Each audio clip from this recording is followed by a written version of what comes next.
जय हिंद मित्रांनो. तर तुमच्यासाठी पुन्हा एक ट्रिक घेऊन आलेलो आहे. बघा ही ट्रिक काय आहे.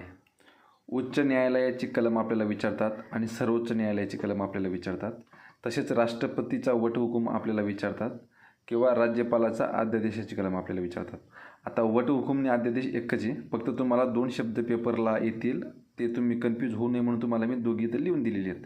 आता सुरुवातीला बघा, उच्च न्यायालय. उच्च न्यायालयाची कलम आहे 214 आणि सर्वोच्च सर्वोच्च न्यायालयाची कलम आहे 124. मग आता तुम्ही म्हणाल तर लक्षात कसं ठेवायचं.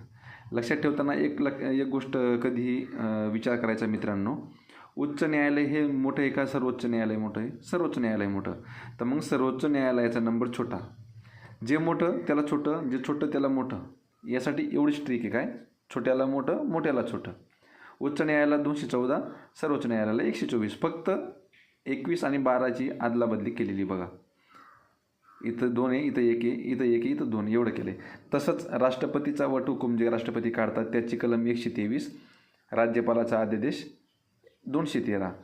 छोट्याला मोठं, मोठ्याला छोटं. राष्ट्रपती मोठे आहेत त्यांना छोटं, 2 आणि 1ची अदलाबदली. राज्यपाल छोटे आहेत त्यांना मोठं, 2 आणि 1ची अदलाबदली.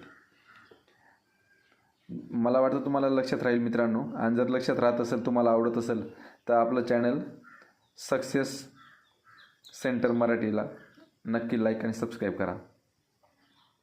व्हिडिओ आवडत असेल मित्रांनो, तर आपला चॅनल सक्सेस सेंटर मराठीला नक्की लाईक आणि सबस्क्राईब करा. धन्यवाद.